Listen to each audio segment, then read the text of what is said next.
Good afternoon, everyone. I am Dr. Soumyadeep Shamui. I am the coordinator of the School of Astrophysics, Presidency University. Let me welcome all of you to this hybrid mode of PAVINARI, which is just a lecture series on eminent women scientists. It's just to encourage younger generation for the researcher, and it has been organized by the Gender in Physics Working Group of IPA, and this is the second lecture in that series. So without any further delay, let me invite Professor Vandana Nanal of Tata Institute of Fundamental Research to introduce to you PAVINARI. Professor Nanal, please.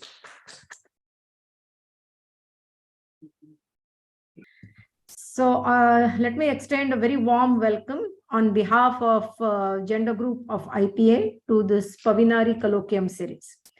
Indian Physics Association was founded in 1970 with a goal to facilitate interactions among the physics community within India and also bring the information about latest developments in the field to the wider community. As many of you know, the gender inequality problem in STEM and in physics in particular is very acute globally, and India is no exception. The sustained efforts of many senior women physicists who had to struggle against many odds have led to the establishment of Gender in Physics Working Group of IPA in 2017. This purpose of this group is to provide a forum, a platform to address and voice and address the concerns, try to deliberate and find the solutions, increase awareness, promote best practices, promote mentoring of the young aspirant women physicists. This is achieved through various activities like workshops, lecture series, the sessions in the panel discussions, in the symposia, national and international meetings. We also liaise with international counterparts like APS and AAPPS, particularly on the gender awareness issues. One of the major programs of the gender group was in 2019, we had a first national conference where the physicists and social scientists came together to deliberate. This was Pressing for Progress 2019, was held in University of Hyderabad, and I'm very happy to see Professor Bindu Bamba, who led this effort, present today's lecture. The very serious efforts of Professor Bindu Bamba and Professor Prajwal Shastri, who were the main spirits behind this conference, PFP 2019, led to the culmination of Hyderabad Charter, which is several guidelines for achieving gender equity. And we hope this will really be not just a dream, but a reality in India. So another point to which Gender in Physics Working Group or GIPWG has sort of working on right now is with the lead from GIPWG, we will be hosting IUPAC-sponsored International Conference on Women in Physics, 8th International Conference, online in July 23. I will give the some of these links to these activities in the chat later, but it's really a matter of pride for us that we will have this conference in India, and we hope this opportunity will go a long way in furthering the cause of gender equity in India. As a warm-up to this conference or using this conference as an opportunity, we launched this colloquium series, PAVINARI. This is a kind of an extension of an IPA colloquium series, but here that every month we will have one talk, and we'll try to recapitulate or remember, because there have been many women physicists whose fantastic work has been forgotten they never received enough laurels, and a major cause for all this was that they were women. So this series, we hope to cherish their work, bring to you, and lead to give more visibility to their work. This is the second lecture in the series. The first one was given in December by Professor Prajwal Shastri on Anamani. Today, we are going to hear about stellar woman from Dr. Suchetna Chatterjee, who was the member of the first JIPWG and during 2017 to 2020. So I'm very happy that she is giving us this talk today. And we, of course, are very thankful to Presidency University for organizing this talk for Gender in Physics Working Group. So over to the organizers, and I look forward to this stellar talk.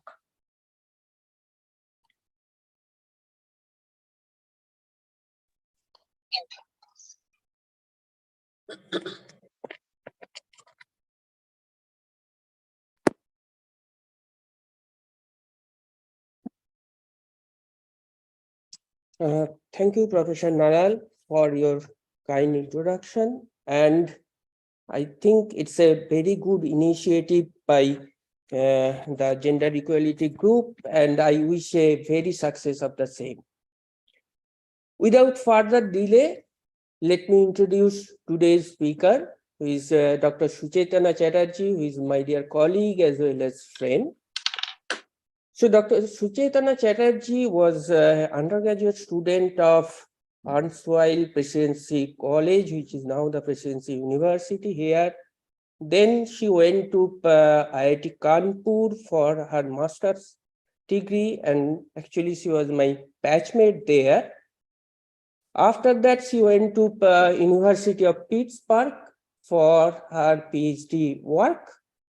And from there, he went to Yale University as well as in the University of Birmingham, where she was a postdoc for 3 years total and then 4 years, sorry. And then in 2013 on November, she's joined in the Presidency University here.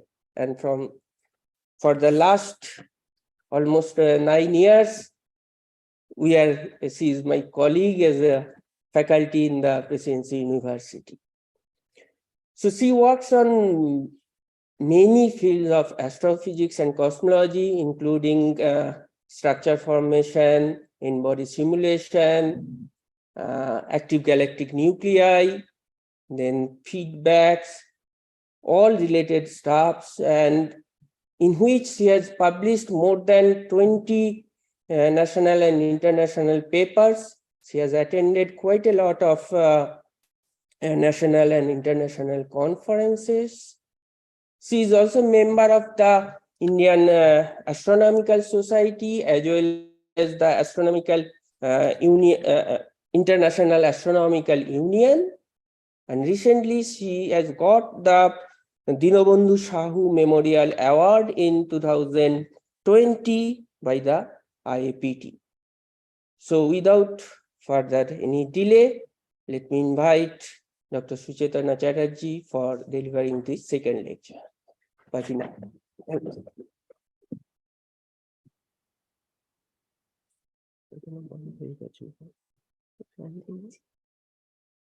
Okay. Thank you very much, Shoumodip, for such a kind introduction. And it is also quite emotional for me that to, give this lecture at Presidency University, where, as Shoumodip was saying, that I have been serving for 9 years, and get introduced by a very dear colleague and friend. And also many thanks to IPA and particularly Professor Vandana Nanal and Professor Shubhavati Goswami for giving me this opportunity to talk about the work of these women. I mean, I will see how much justice I can do to deliberate the fantastic work that they did and the context in which we are doing this colloquium series, that is unappreciated work, yet, not getting so much recognition, but yet doing tremendous contribution. So let me now then share my slides. And so is it okay if I stop the video or should I keep the video on? If there's no bandwidth issue, try to keep it on. Okay, sure. So let me now share my slides.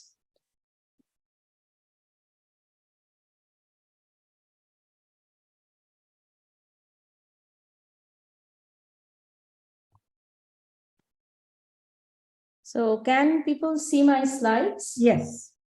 Okay, and okay, great. So, and yes, also, again, as I said, that it's really a proud privilege for me to talk in this second Pavinari lecture series. And the first was, as Professor Nanal said, given by Professor Prajwal Shastri, who is also one of my mentors, and she's the one who got me to GIPWG and has done tremendous work, as Professor Nanal said. So it's definitely a proud privilege that I'm getting to speak on the same platform.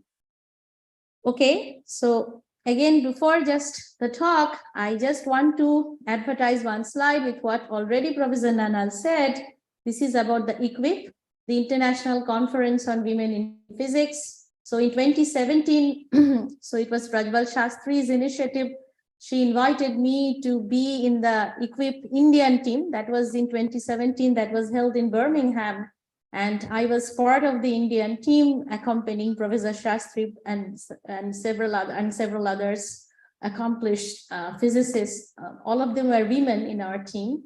And it was like a mind-blowing experience. I'll just show one photograph later from that conference to see that physicists, and mostly women, from like very, very remote countries. I mean, countries where we hear that there is bombing going on and all that, from Sudan and Afghanistan or, Nigeria, all these people coming together for a conference. And it was really encouraging to see that they are putting their efforts, despite all odds, in their own countries to, to drive their passion for physics and astrophysics, physics in general. So that was a fantastic experience for me. And now it's really, really a proud privilege again, and a great honor that this year India got to host the conference.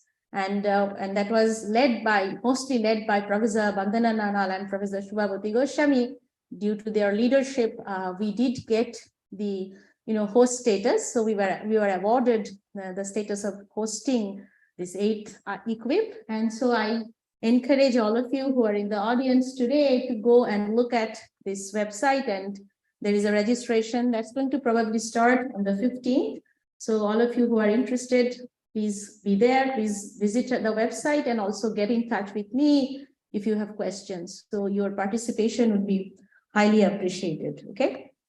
And this is mostly the initiative from IPA. Great.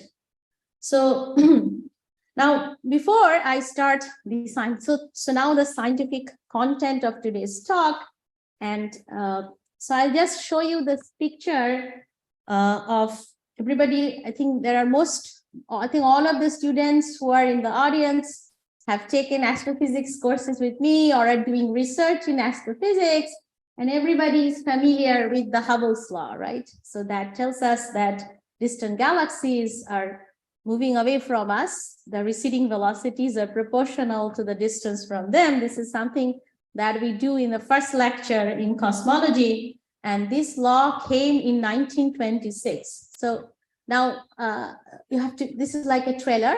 So you have to wait and see that why I brought Hubble in the first page and in the first slide of my talk, because that will be clearer maybe a few slides later. But all of us know about the Hubble law. Now it's called the Hubble-Lemaître law. And the great implication of this law was that it told us that the universe is expanding, and eventually we came to the Big Bang paradigm. So it's such an important and useful law in cosmology. Now the next one, this is also all the students are completely familiar with, and many of you just had your final exams, so you must have studied hard. This is the Hertzsprung-Russell diagram, which tells us about stellar classification. So there's a main sequence line, there is a main sequence line and all kinds of stars. We have giants and dwarf stars. And this classification, this is a color magnitude diagram for stars in the universe. I shouldn't say universe, stars that was visible. And these are the two astrophysicists who are responsible for coming up with this classification that we call HR. So this is, I cannot pronounce the first name, some Adjens Hartsprung. So he was probably a Swedish, or I think a Danish astrophysicist. And then the second one here is Henry Norris Russell, who was at Princeton for a long time and a very well-known astrophysicist. And they are credited for the HR diagram. And this is again something that all of us learn in our first lecture, or maybe first few lectures when we try to understand stars in the universe. Okay, so just keep that two things in mind. The Hubble's law, that is the first thing in cosmology we learned. This is the HR diagram, one of the most important things that we learn when we study stellar spectra or stellar classification. Now, we will enter to the main content of the talk, because if you remember, the title of my talk says Harvard's computers. This is computers. When we talk about computers, we have these machines in mind. Of course, I did not put any machine in the first slide. Rather, we can see some human beings, mostly women, and the legacy of the stellar women. So you will see what is the connection with the Hubble's law and HR diagram that I just put up because they are so fundamental to studies of astrophysics. Now here in the next slide, so now we will move back. Those are just textbook physics things that we study. Now we will just go back in history. This is the late 19th century. And I think this picture was probably in sometimes in the 1860s. This is a picture of something called the Harvard College Observatory. So the Harvard College Observatory was an observatory that was associated with Harvard University, and it was established in 1839. And then like 10 years down the line, since the 1850s, there were very significant astronomical observational work that went on in the HCO, which is the Harvard College Observatory. And now the gentleman who you are seeing in this picture, his name is Edward Charles Pickering. So he was a professor at, associated with Harvard University, and was an astronomer and the director of the Harvard College Observatory from 1877 to 1919. So Edward Pickering. It turns out that Edward Pickering had an astronomer brother who was a professor at MIT. So a really very distinguished family of astronomers, and both him and his brother did some very, very important work in, gathering stellar spectra and also, studying variable stars. So it turns out that at the same time, there was a gentleman, he was a doctor and an amateur astronomer, and also not only just an amateur astronomer, he also did scientific work, but he was professionally a doctor. I think he was also linked with MIT. His name was Dr. Henry Draper. And not only that, he was an astronomy enthusiast. He had a whole dream. He was very interested in astrophotography and, photographing the sky, taking images of the sky. And he wanted to build a catalog, which was later called the Henry Draper catalog.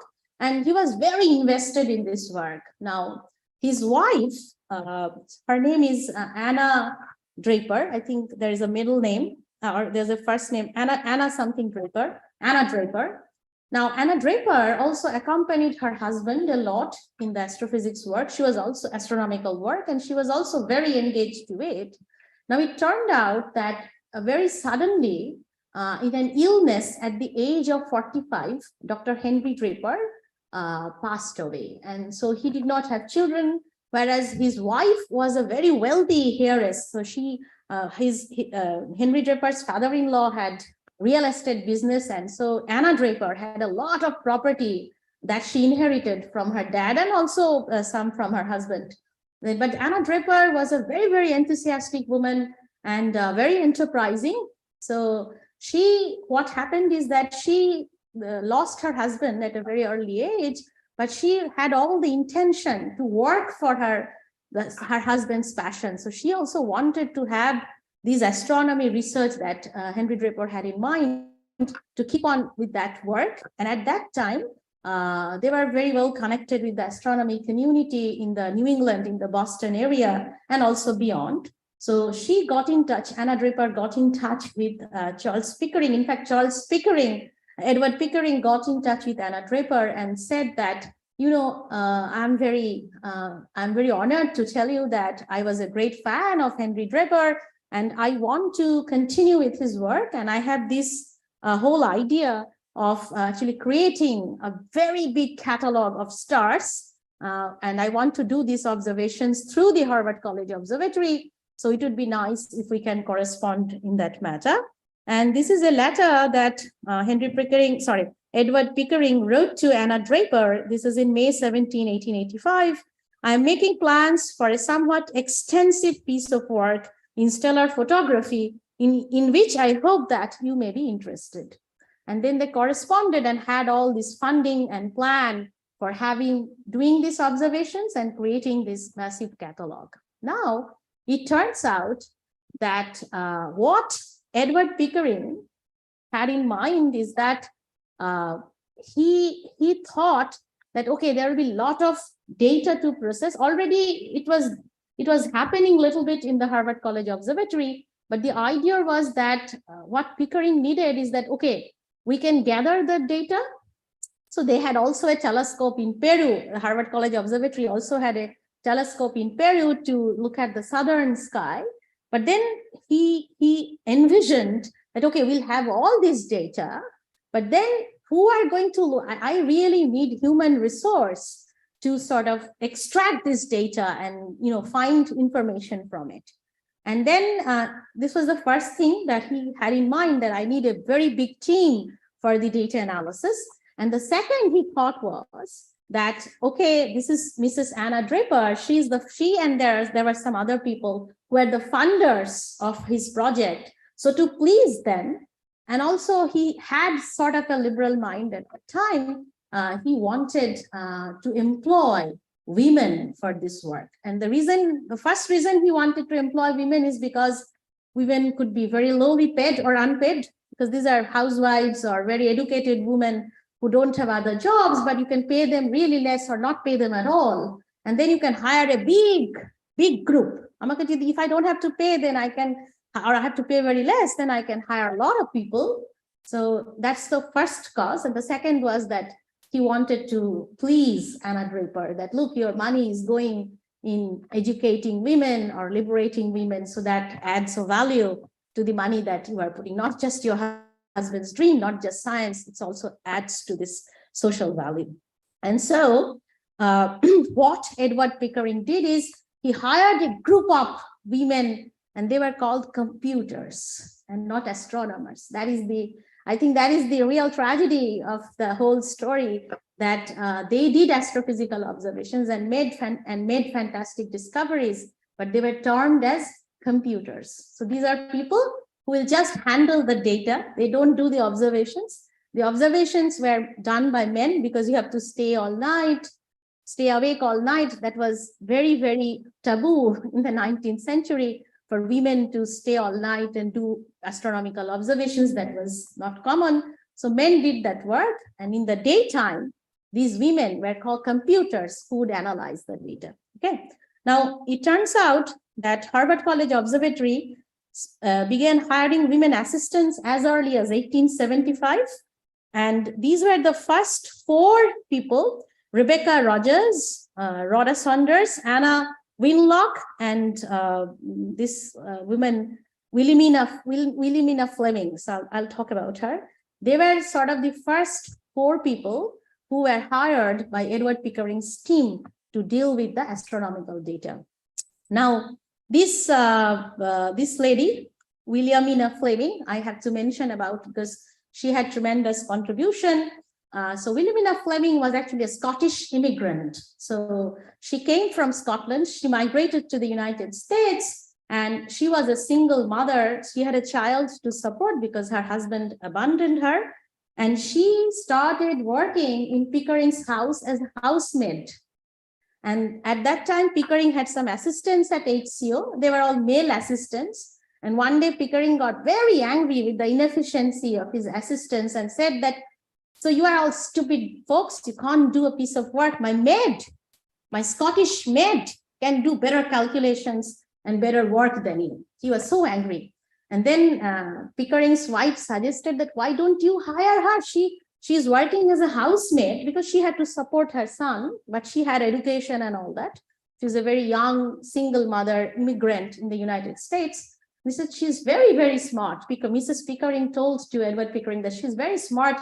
Why don't you hire her as a computer in your observatory? So that's how Wilhelmina Fleming was hired at HCO. And this is the legacy of her work. Today, I'll not talk a lot about her work. So Fleming discovered 10 nova, 52 nebulae, and 310 new variable stars. She was also credited with being the first person to see the Horsehead Nebula in 1888. So all these observations were done by Wilhelmina Fleming, and she was called Mina Fleming, and she got a lot of accolades in HCO and beyond for her work. Now it turns out that all this information, most of this information I have taken from the Harvard archives. Now it turned out that between 1875 to 1975 is a very typical number. I would say up to maybe 1940s, this was relevant. There are records of around 250 women working as astronomy computers. So these are computers, okay, at the Harvard College Observatory. Now, this is a very nice picture, which I got from the Harvard archives. I'm not sure how much you were able to see. So this is actually a typical office room. This is in the late 19th century. And this lady sitting in the center is Anna Draper. She's the funder. So she's the project, she's funded the project. And these are all these, several of these computers who are surrounding her. And I think this lady who's standing here is Mina Fleming, Wilhelmina Fleming. So, so I like this picture. And then this is another picture. There are many such pictures. If you go to the website or look at the Harvard archives, there are very nice pictures of these observatory pictures in the 19th century. And here what you see is, this is Edward Pickering. And these are some of the women, not the whole team. A lot of these women acted as computers, and this photograph was taken in front of the Harvard College Observatory, I think sometimes in the 1890s. Okay, so today I will mostly focus on the work of two such computers. The first person is Annie Jump Cannon. Some of you might have heard her name if you have studied astrophysics. So Annie Jump Cannon, she was a graduate from the Wellesley College. That was, so at that time, all this Radcliffe College, Wellesley College, Vassar College, many such college, and some of them were all women college. These are prestigious, very elite women college, because some of you might not know the Ivy Leagues that we understand, that we call like Harvard or Yale. They, in their undergraduate program, they were too elite to include women in their program. They actually, Yale, for example, had women in their undergraduate program in the 1960s. So women were not allowed. So all these histories were there, but at least there were a lot of people in the New England area and all over the United States that, okay, we need women to get into higher education, and all these very elite women colleges were coming. So Annie Jump Cannon, she was a student of Wellesley College, and she studied physics and astronomy there. In fact, she was mentored by a female physicist who was also a student, former student of Edward Pickering. So, and then she also had a master's degree in astronomy from Harvard, from the Radcliffe College. Now, Annie Jump Cannon's legacy is that she played the HR diagram that I showed you, and this O, B, A, F, G, all kinds of stars that you call, that the major part of that work was done by Annie Jump Cannon. I'll tell you how she did that stellar classification using glass plates, using photographic. This is, what is it called? This, yeah, the glass plates, the photographic glass plates, and acting as a computer, and did this entire stellar classification that we study today. But of course, the diagram that we saw, that's called HR diagram, named after these two famous astronomers.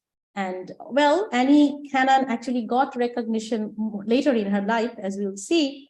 Now, she, for example, she was the first female honorary doctorate from Oxford University, and was the first elected woman officer of the American Astronomical Society. But we'll see that these all accolades, these all prestige or recognition came much later in her life. And as you can see, she passed away in 1941. So she had a 44-year-long career at the Harvard College Observatory. And at that time, of course, Harvard or any other university did not permit women to be in regular faculty position. For example, this all-women university colleges like Wellesley or Radcliffe, they had women faculty, but Harvard did not have a woman full professor or full faculty, because that was not allowed. Women were not allowed to hold a regular faculty position. So this was, so she stayed as a staff astronomer for a long time. And just in 1938, which is right before her retirement, and almost a couple of years before her death, you can imagine, after having such a long career, she was appointed as the William C. Bond astronomer at Harvard University.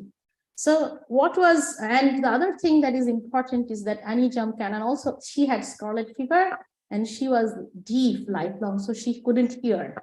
So somebody who was deaf and stayed in an observatory for 44 years and did such outstanding work, which is classifying stellar spectra by eye. This is unbelievable. Now, as I said, that she studied astronomy and physics in Wellesley College, and this lady, Sarah Frances Whiting, was her mentor in Wellesley. Now, she joined, I think, in the, I think sometimes in 1891 or 1890, Pickering hired her as one of the computers at Harvard, and this is her work. So this is a picture of one of the glass plates, and here are some amazing numbers. So this is 1898, Cannon discovered her first star. So this star was not known before. Cannon looked at the glass plate pictures and identified the star. That was 1898. At the beginning, she was able to classify 1,000 stars in 3 years. So that is the rate the computer could perform, at that rate, that in 3 years you classify 1,000 stars. How was this classification done? So if you see, I don't know, it's not visible, but you can see these smeared lines, right? Now these are all in grayscale. Now, if you really had some, color scheme, then these smeared gray lines will look somewhat like this inset box, which is actually a spectrum. Okay. Now, what Annie Jump Cannon did is she looked at the glass plate manually and looked at those small patches. So this is important for the graduate students, also all the students, that how hard can someone work that all their life they can't hear, and looking at glass plates and looking at those gray smudge, kind of this diffused lines, and then classifying stars, that which ones can be put into which group. Okay, so using so she used, of course, magnifying glasses, and that actually affected her eyesight a lot because she was doing like tremendous amount of work.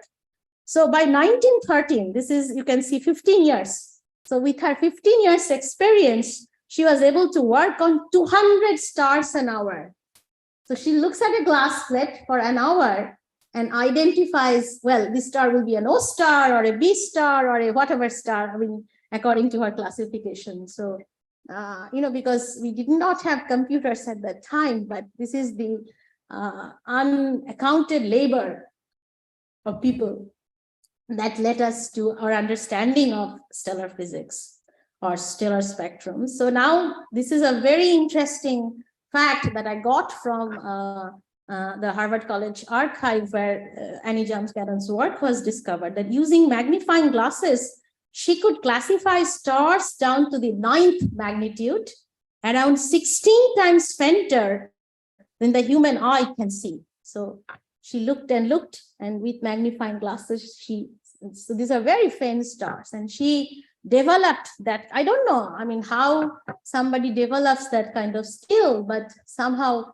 wherever I read about Annie Jump-Cannon, everybody says that she was extremely disciplined, extremely committed, and extremely passionate about what she was doing. And just imagine hour after hour after hour looking at glass plates all through the day and classifying stars. So that's that's a great thing that definitely touches my heart. I'm sure it touches your hearts also. Now, as you know, all of you, or many of you know, that the stellar classification scheme O, B, F, G, K. By the way, Ritban, this gendered mnemonic about O, be a fine girl, all that thing, that was actually devised by Annie Jump-Cannon. So so there was a woman who developed this. I mean, later that mnemonic was hugely criticized for being very sexist, but the person who developed that mnemonic was actually Annie Jump-Cannon. She used to tell the woman, because all her colleagues were women, so that's why she used "Oh, be a fine girl," because those are her colleagues at the Harvard College Observatory. Now, her scheme was based on the strength of the Balmer absorption lines. I mean, if somebody tells me even to look at a spectrum and find out like the strength of a Balmer absorption line in a computer screen, I don't think I'll be able to do that. And this amazing person was looking at glass plates and looking at those gray patches, and from there identified the strength of Balmer absorption lines to classify a star. And these absorption lines were sort of calibrated theoretically based on the temperature of the star. So she also devised the classification scheme of how the spectral type can be related to the surface temperature of the star. And you can immediately, all of you who know about the HR diagram can immediately connect that is mostly, not fully, the physics of the Hertzsprung-Russell diagram, that we know the names of these two people, Annie Jump-Cannon. I know that many astronomy books talk about the work of Annie Jump-Cannon, but definitely she never in her lifetime, or at least majority of her lifetime, got no recognition that is anyway comparable to what her colleagues like Russell, because Russell was a very respected astrophysicist at Princeton University, and she was just a mere Harvard computer who was working with Edward Pickering. And if some of you have read my abstract, it says that they were all these women, this whole team was termed as Pickering's harem. So harem means sort of like, slaves who were working, sort of like that. Yeah. So great. Now, this is another aspect that people really, really appreciated about Annie Jump-Cannon, and that was she was very enterprising and networking. So she was very nice. She always tried to invite a lot of people to HCO, and this is taken again from the Harvard College archives. This is a visitor roster, and you can see 1935. This was when Annie Jump-Cannon was pretty old. This is June 19th to June 21, Dr. Albert Einstein. So I actually got the whole roster. Some king came. And so this also happened that with Annie Jump-Cannon's enthusiasm, no, she had an honorary doctor. With Annie Jump's enthusiasm and enterprising spirit, she used to invite a lot of visitors, both for intellectual interaction, for networking, for mentoring the younger people in the Harvard College Observatory, which actually made the environment very lively and and people thrived for all the great work that came out of it. So she was also very well known for treating her staff and colleagues very, very nicely and having a very dynamic and intellectual environment at the observatory, because Edward Pickering, I think he passed away.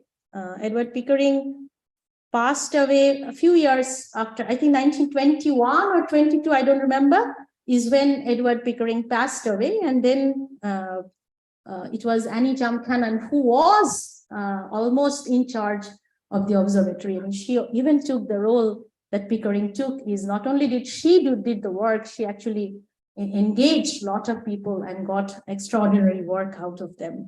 So it's not just scientific work or observational work, it's also her leadership and mentorship that was very, very well regarded. And as I said, as we are always saying, that hardly got much recognition in her lifetime. Okay, so this is, as I saw, this is an example plate. And so now in May 9th, 1922, that was roughly like 30 years after Annie Jump Cannon worked on stellar classification, the International Astronomical Union formally adopted Cannon's stellar classification. As you know, that used to be called the Harvard classification, and that's the standard classification of stellar spectra that exists still today. So that's what we study, the works of Annie Jump Cannon and some of our colleagues. Great. Now the second work is another amazing lady. Her name is Henrietta Swan Leavitt. So she was, so it's both Annie Jump Cannon and Henrietta Leavitt. They were born in America. Now they were Americans. And so Henrietta Leavitt, this is also a very interesting story. It is amazing that Annie Jump Cannon had this deafness. She had this lifelong disability. And Henrietta Leavitt was born as a fine child, but later in her life, she also had scarlet fever and she lost her hearing. Also, she had enormous eyesight problems because of the tedious work that she did at Harvard. Now, her work is fantastic. She was a graduate from the Radcliffe College, and this is what is written about her, that she graduated in June 1892, receiving a certificate. But she was very good at academics and got very good grades, stating that, so the certificate stated, this is the certification that was given to Henrietta Leavitt, that if she had been a man, she would have qualified for a BA. So she would have gotten a bachelor's degree and not a certificate had she been a man. So that was because I don't know where this came from and what was the, what was the ballpark of how you evaluate people. But I think what it means is that we are appreciating your effort because you have done so well. It's almost as good as a man could have done. I think that's what the certification actually meant. And as I said, she also dealt with hearing disability. Now, she discovered something called the Cepheid variables. This is a variable star. So Henrietta Leavitt worked with lots of Cepheid variables. And not only that, she discovered a very fundamental relation that existed in this Cepheid variables, this particular variable star, and that is called the period luminosity relation. So Henrietta Leavitt was the discoverer of the period luminosity relation, and as you will see, that she actually proposed the first standard candle in astronomy. Now, those of you who did my cosmology class, we have a lot of discussions about standard candles. It turned out that Leavitt's work was the first work in the history of astronomy, which gave us the idea of standard candles and how they can be used as distance indicator in astrophysics and cosmology. Now, Annie Jump Cannon was also a bachelor and Henrietta Leavitt was also a bachelor. So of course, you can imagine that having such a strong disability, it's a little hard to have family and all that stuff. So they devoted, almost they were completely devoted on the work they were doing at Harvard College Observatory. Now, this is 1921. This is also interesting. I'll come to her work in a few minutes. So she was born on July 4th, 1868. She was 5 years younger to Annie Jump Cannon. And she passed away in 1921. This was at a very early age, at the age of 53, due to stomach cancer. But Leavitt really did not get recognition. Now, Annie Jump-Cannon's, the difference between Henrietta Leavitt and Annie Jump-Cannon was that Annie Jump-Cannon was very enterprising, and she also came from a much more illustrious academic family. Her dad was a very well-known, so she was very enterprising, and she would go out, meet people. So she still got much more recognition compared to somebody like Leavitt, who was a very quiet person, and she came from a Jesuit family. So her family was priests. They were priests. So she comes from a Jesuit family, and she was a very quiet person. And you can see this is really heartbreaking to see that Leavitt was made head. This is the probably the highest level of recognition that Henrietta Leavitt got. Leavitt was made head of stellar photometry at the Harvard College Observatory. This was in 1921, just a few months before she passed away. So before death, before she passed away, she was given this recognition that due to your work, we made you the head of the stellar photometry division at the Harvard College Observatory.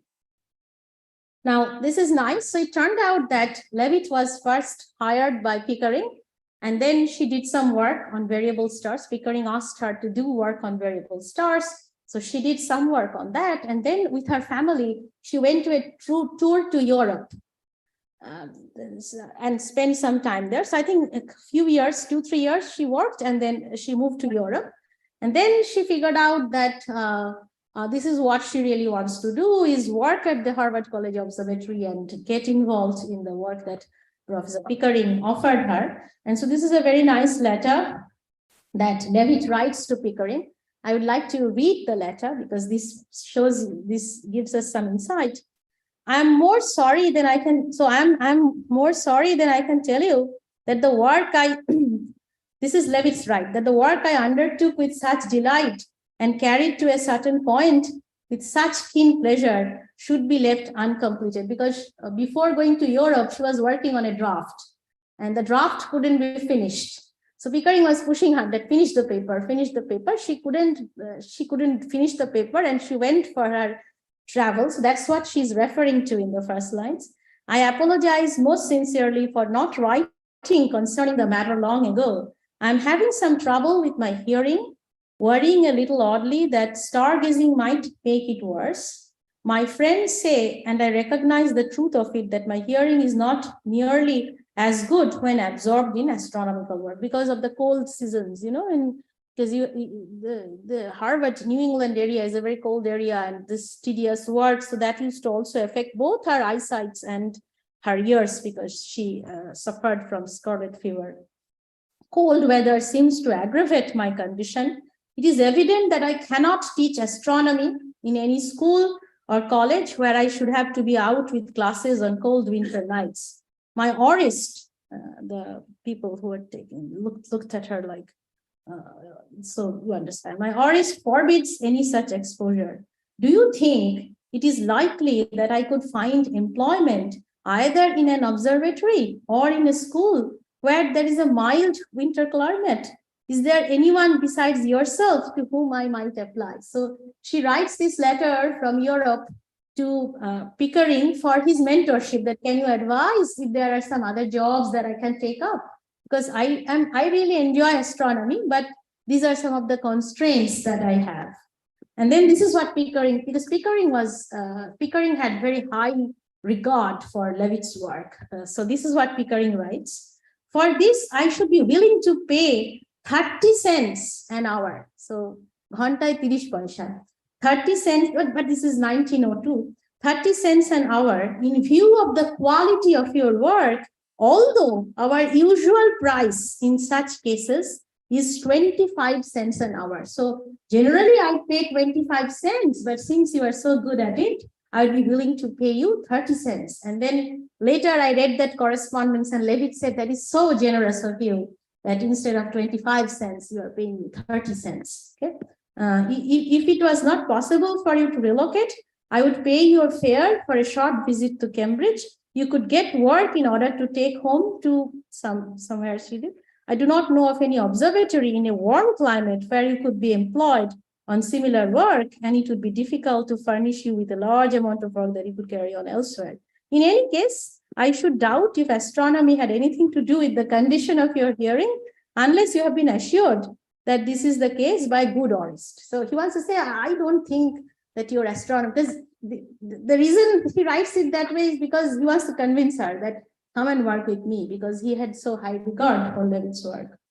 And then eventually Leavitt said that that's so generous of you. And she then again came and joined the Harvard College staff and started her work on variable stars. So this is an example of what Leavitt used to do, how she discovered the period luminosity relations in Cepheids.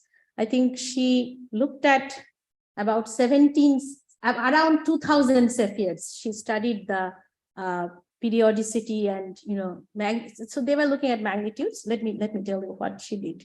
This is not too much visible. This is actually Leavitt's handwriting. She was writing. This is again from the Harvard College archives. Leavitt gathered 5 images. So this is how she did the work. Leavitt gathered 5 images of a section of the sky from different nights. And then 4 of them were negatives, 4 glass negatives and 1 glass positive. Now, if it's a regular star, that means there is no variability, then the positives and negatives will superpose with each other, because the positive is taken in one night, the other 4 negatives are taken in other nights. So if there is no change, then they will overlap with each other. This is her technique. She was a computer.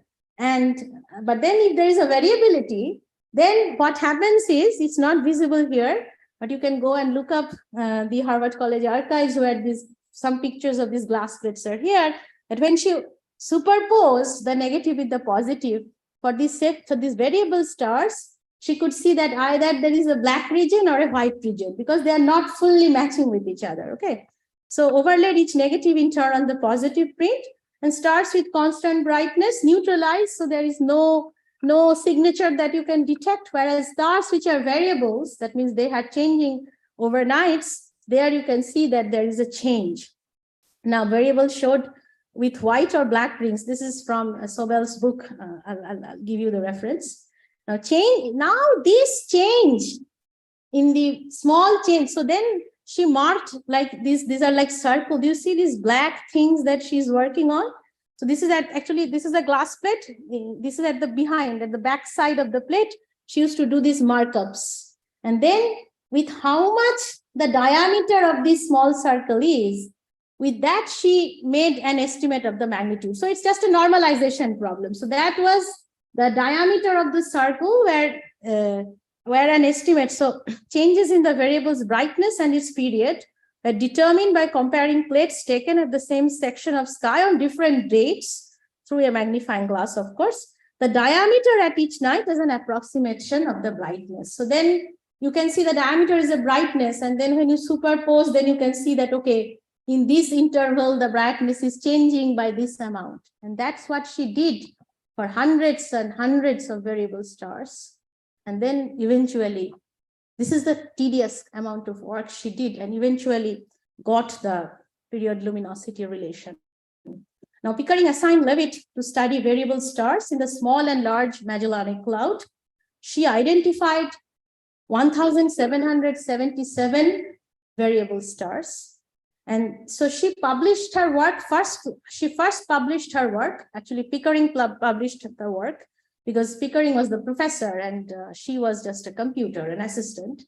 So this came in 1908, but this is another paper, 1912. This was a circular from the Harvard College Observatory. So if you go to NASA ADS, you can download all this work of Henrietta Leavitt or Anijam Cannon. I got it from there. So this is the title of the paper, Periods of 25 Variable Stars in the Small Magellanic Cloud. And you can see the first line, it says, the following statement regarding the periods of 25 variable stars in the Small Magellanic Cloud has been prepared by Miss Leavitt. So that is the first line that Edward Pickering writes in the paper, saying that this is the work done by Miss Leavitt. Okay. But the paper was, of course, signed by Edward Pickering. And then this is the table from that paper where the maximum and minimum magnitude of those 25 stars. This is the table. This is the position and magnitude, all the things. And then this is the final plot that Henrietta Leavitt came up with. So this is log-log plot. So this is the log of the period, and this is whatever she called magnitude. She took log of that, and then she reported to Pickering that, okay, if I look at the log-log plot, both the maximum and the minimum, they tend to follow like a straight line. This straight line fitting was also done by Leavitt by hand. And that's how the period luminosity thing that, okay, these Cepheids have a relationship between their periods and the luminosity. So then now this is actually the last paragraph of the paper. As you can see, this is March 3, 1912 is when the circular came out, and this is Edward Pickering signing. So only the reference to Leavitt is in the first line, that this has been reported by Leavitt. At least even that was considered a great acknowledgement, because some would even not do that. Okay. The facts known with regard to this 25 variables suggest many other questions, etc. And then at that time, so these were all Cepheids, variable stars in the large and small Magellanic Cloud, or this is the large Magellanic Cloud. At that time, the distance of the LMC was not known. So this was a proposal. This is fantastic that Miss Leavitt made. She made the point that since all these stars are in the LMC, that means they are at the same distance from us. So then she said that if by any means we can know the distance, then we can find the luminosity of these Cepheids.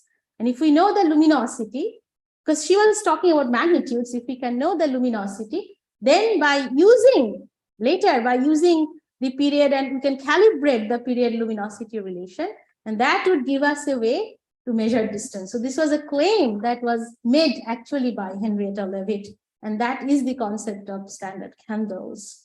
So a year after Leavitt published her work, this Hertzsprung, the same Hertzsprung from the HR diagram, determined the distance to the LMC, and this calibration was proposed. So once he measured, so the distance was measured through parallax measurements.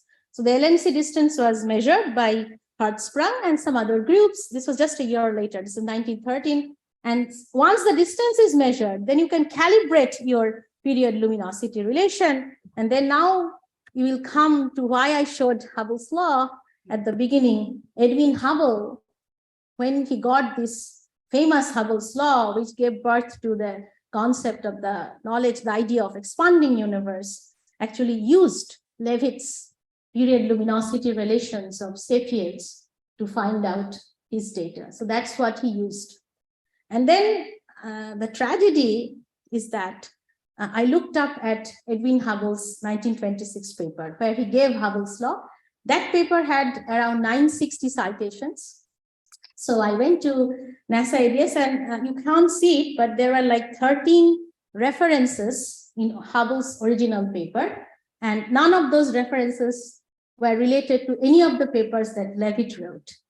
So the period luminosity relation that was originally discovered by Leavitt and Pickering's group were not referred, of course, or not referenced in the Hubble. This paper actually is a very big paper. I think it's a 40-page paper. I was surprised to see that Edwin Hubble wrote such a long paper, but this paper was not referenced there. But then so I went and did some little more search and find out that it did not feature the 1912 paper or the 1908 paper, although I have read, it is a rumor that it is believed that Hubble was very appreciative of Leavitt's work. And he said that, oh, you know, this is a fantastic piece of work that Miss Leavitt did, and I could do all these beautiful measurements based on her data and her observations. But definitely that was not professionally, at least not recognized in his paper. This paper, Leavitt's 1912 paper, which actually had the first plot of the period luminosity relation of Cepheids, got the first citation. This is again ADS reference in 1982. So that was a 1912 paper, and that was first got a citation in 1982. That was way after Leavitt passed away or Pickering passed away. In contrast to Hubble's paper, Hubble published his paper, the Hubble's law paper, in 1926. That got its first citation in 1927. So one may think that, okay, at those old days, people did not know, or there wasn't a culture of citing other people's work. That's not the case. People used to cite the work of accomplished people, and others whom they did not think that, oh, it's not, we don't need much recognition from them, they ignored. So we'll come to that again. So that these are all like knowledge for me. I did not know any of this information, and I'm so glad that I looked it up and studied and thought and went through this just for this talk. So this was an eye-opening, feeling. This was a fantastic. This was something that shook me. Great. And this is actually a picture of Leavitt and Cannon again in front of the Harvard College Observatory in one of the rooms. And as I said, both did fantastic work, and they also had like serious disability. That's a coincidence. Now, finally, I'll just in one slide mention this famous woman. She's even more regarded than, much more regarded than Henrietta Leavitt, because she was credited to do the work, to do actually the theoretical work using the Shaha ionization equation, Meghnad Shaha's equation. So her name is Cecilia Payne, and Gopuskin is her husband's last name. That's a very nice story, that how she got married to a Russian astronomer who was actually her assistant, but later they were in love and then they got married. That's a different story. But Cecilia Payne, she was a British physics student, and then she studied in Cambridge, and then she was very influenced by Arthur Eddington and wanted to do astrophysics research. But then she found out that the opportunities for a woman in England is severely restricted. So some of our mentors said that if you want to do science as a woman, America is not that great, but America is still better. Go to Harvard, because you have this, because by that time the legacy of the Harvard women were there, all these universities, all these colleges were coming out. So go there. And then she traveled from England to America. So she migrated there, and she came, and so at that time when she came to the US, she actually came to Harvard.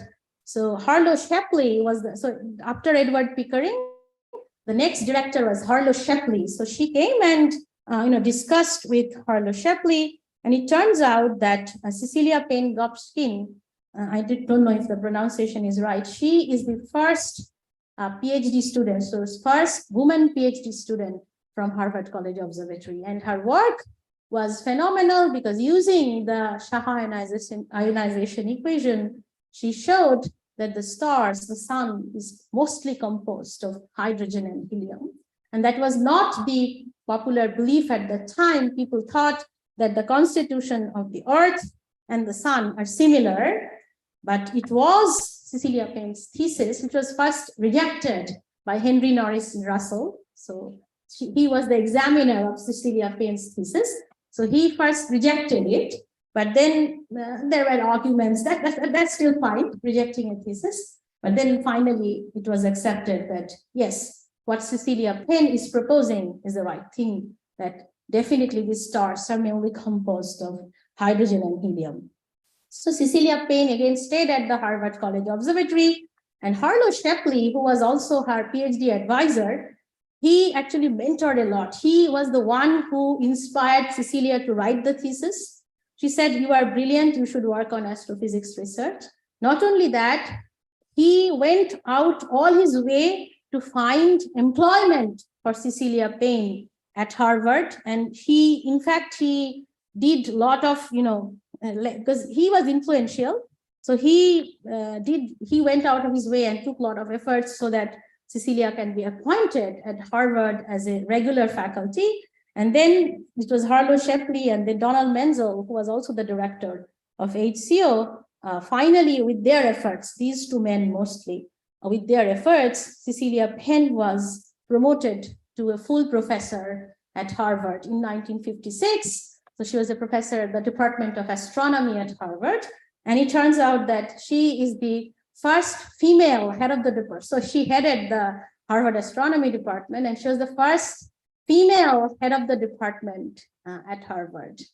Cecilia Penn. Now, you can see that this legacy, as Professor Vandana Nanal was saying, that if you go and look at the statistics all over India, this segregation, I mean, the disparity in number between how many women are holding certain position, let's say in physics, and how many men are holding certain positions in physics is still not very encouraging. And these were the days like 60 or 70 years, 80 years back. You know, these are the people who first broke those ideas and, you know, took to positions that were not perceived as the standard gender role that was assigned to women. So I just made a very funny comment that presidency physics is a 110-year-old department. 1910 is when it was more than 110 years old. It only had, so right now we are 4 faculty members, 4 women. We had 4 women faculty in physics, and I think before that, maybe 2 or 3 more. So in its 110-year-old history, presidency physics had only 7 or 8 female faculty. Definitely nobody headed the department.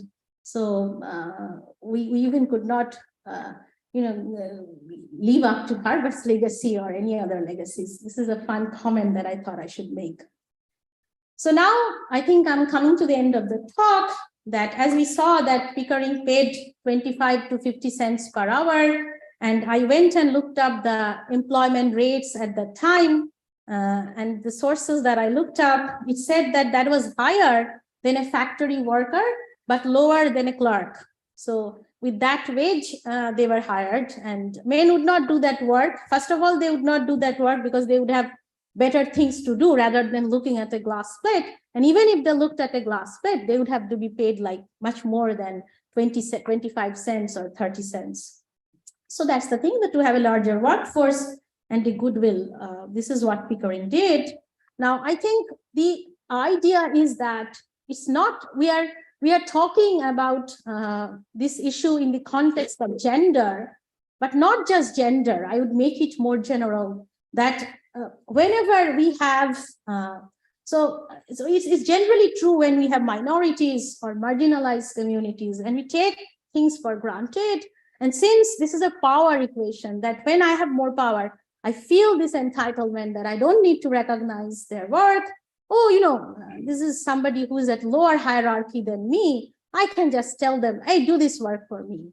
And I don't accept or acknowledge or appreciate. I mean, maybe I appreciate, but I don't formally make this effort to professionally recognize that. So I think that's the worst legacy. Now, for women, it happened so much because women have been historically doing household work. So they were considered as homemakers, caregivers, and nobody ever pays somebody for, looking after your child's clothes or, cleaning your husband's, clothes or giving food to your children. I mean, people are not paid for that. So that's the entitlement that, okay, women historically have been doing work where they just do it as a, as a service, as somebody who's giving care.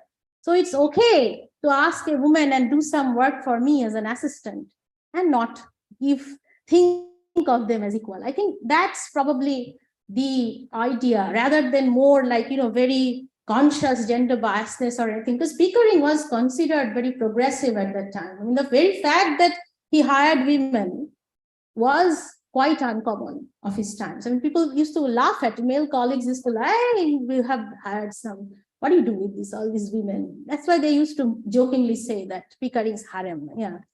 So, no, this is the thing that I also want to say, that we might, in today's standard, Pickering's work would be considered like exploitation, but that was not the case in the late 19th century. So Pickering allowed some women to make telescopic observations. In fact, Annie Jump Cannon, she traveled to Peru. That was also unusual for a woman to travel from New England to Peru to do telescopic observations. So she actually went to the southern hemisphere to look at the sky. And she used to do even telescopic observations at the Harvard College Observatory. So, and Pickering allowed that, although that was a taboo. But this was the exception rather than the rule. Mostly women were barred from producing real theoretical work and were instead, they were thought as like analyzing and reducing the photographs. These reductions, however, served as the statistical basis. Okay, so that's the idea. And I would just end that in 2008, November 2008, that was 100 years after Leavitt published her first paper on the Cepheid variables. That was in the 100th anniversary or 100th year.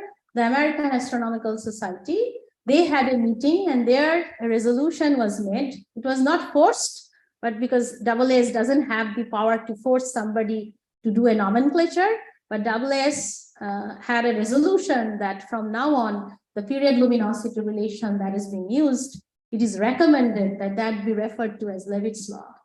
So to give credit to the work that Henrietta Leavitt did, and Annie Chang-Cannon, as I said, she was more enterprising and had a lot of leadership skills.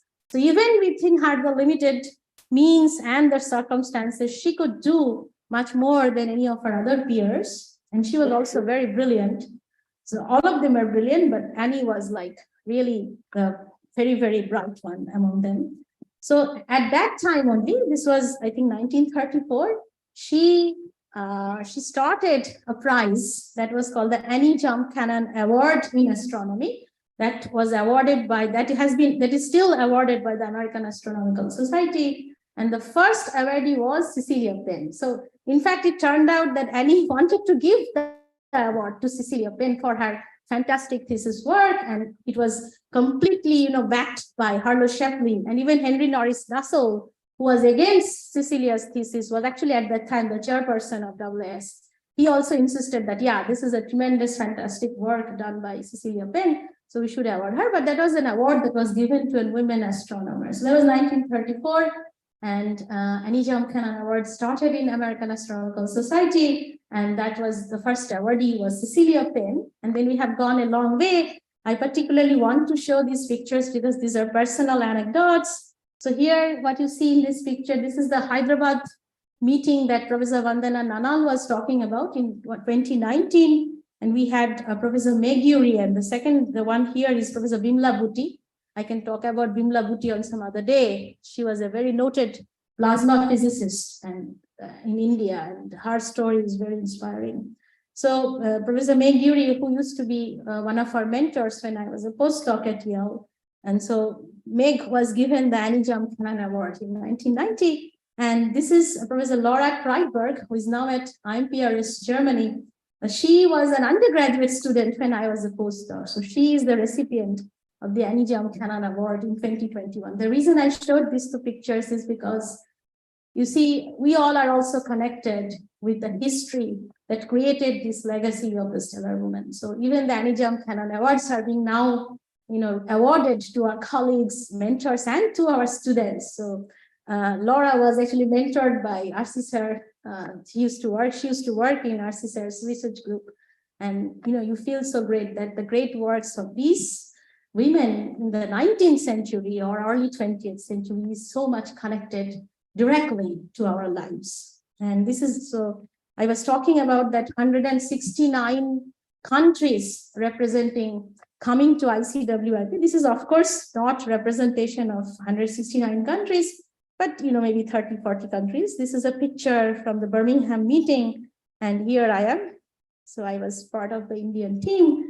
And as I said, that it was inspiring to see that how people follow their passion, like we saw the stories of Annie Chang-Cannon or Henrietta Leavitt or William Fleming, and fight through hard circumstances to follow what they really love and want to do. Great. And so I'll stop my talk here, and these are the references. And special thanks to Vandana Nanal, Subhabhuti Goswami for giving me the opportunity. And special thanks to Professor Ritaban Chatterjee for providing me a lot of the inputs based on which I prepared my talk. Monica Young and Shogata Borad, Shogata took that picture with me, Meg and Bimla Bhuti. And of course, Indian Physics Association for giving me this opportunity. Thank you very much.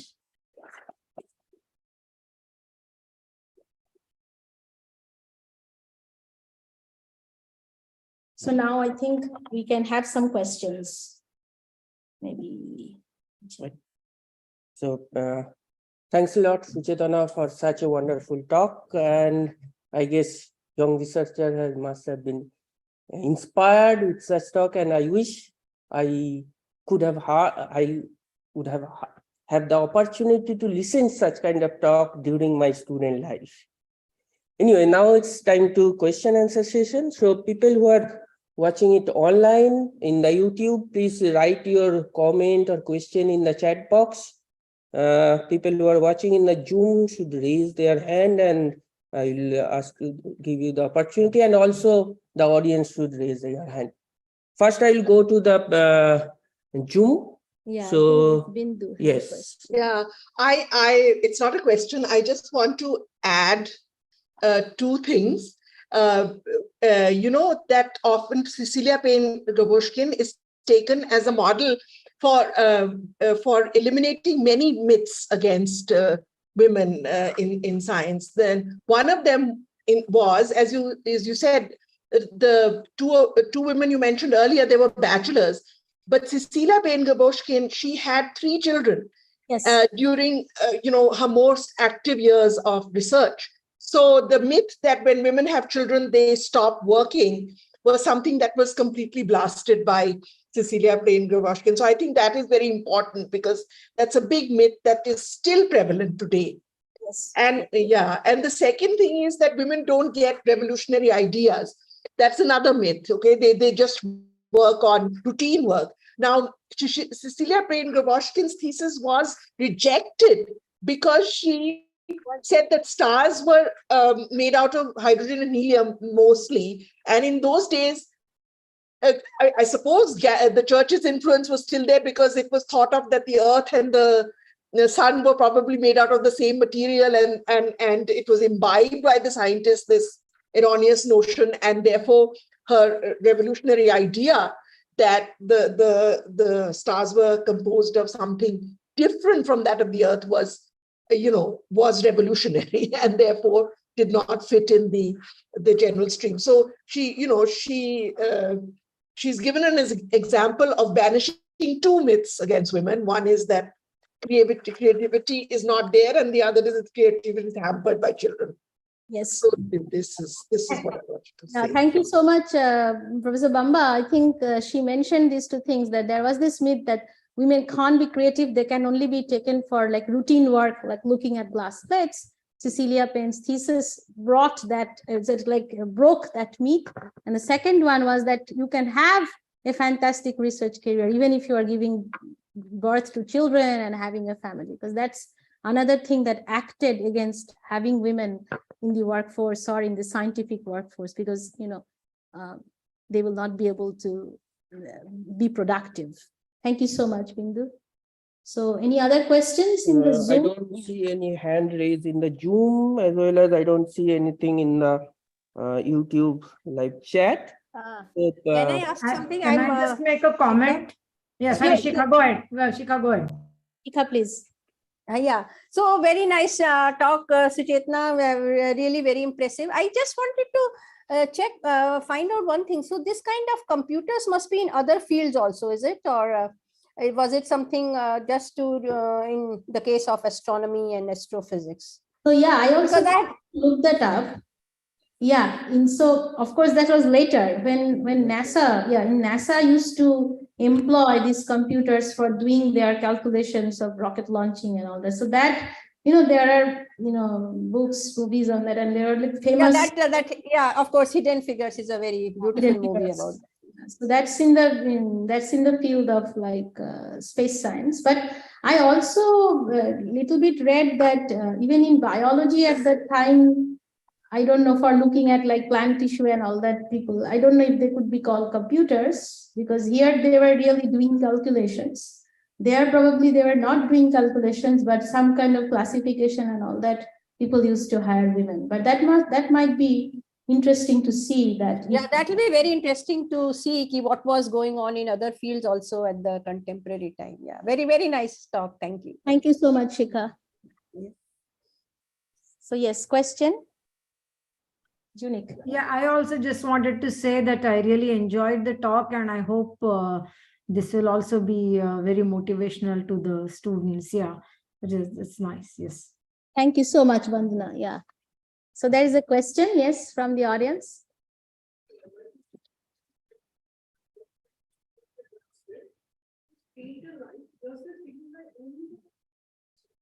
So my question was that, first of all, that was a really fantastic and very much motivating talk right now in the middle of our semesters and exam pressures going on. So my question was that in the additive level sport, where you showed those glass plates and those painted lines, does it signify only to the painted stars or those lines have any other significance also? So those lines apparently, as I understood, were like spectrum of stars. Now, if the star is faint, then of course the lines will be even fainter.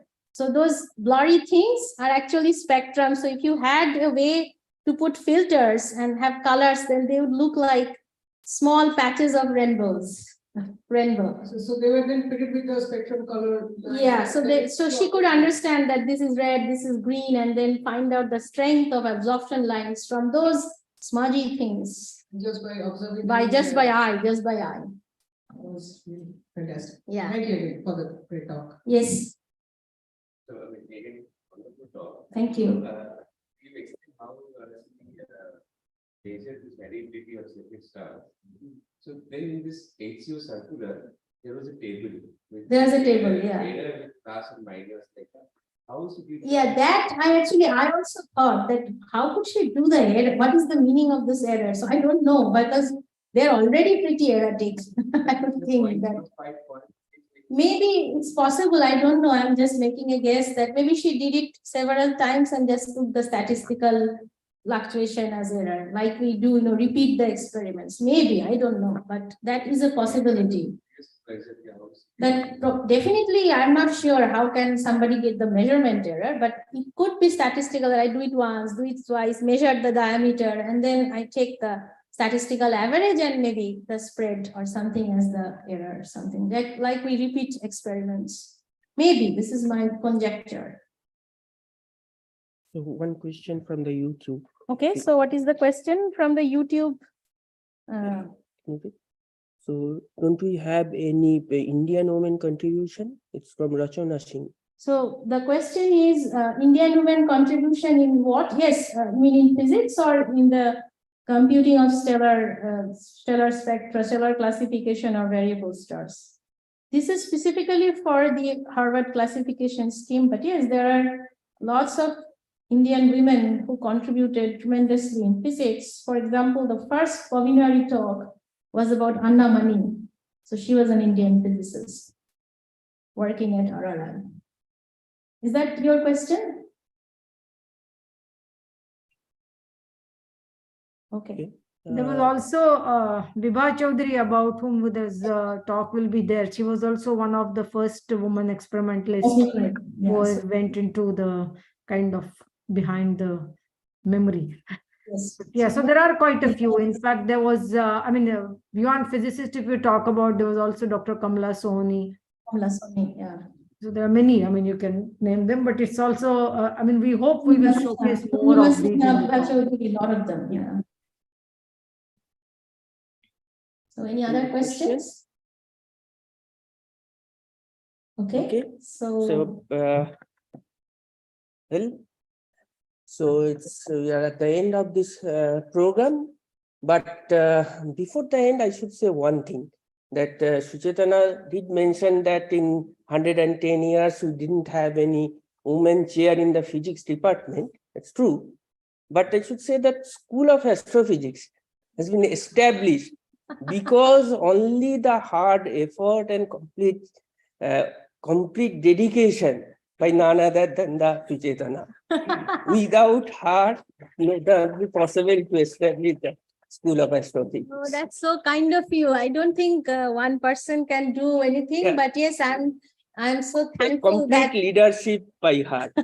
okay, so leadership among three people. Whatever you say. Anyway, thank you very much. Okay, thank you all for listening to the talk and be here. So we close it here now. Okay. Thank you. Thank you for presidency for hosting it. Yeah. Thank you a lot. so much. Yeah. Now I'm ending the meeting. Yeah. Yeah. Yeah.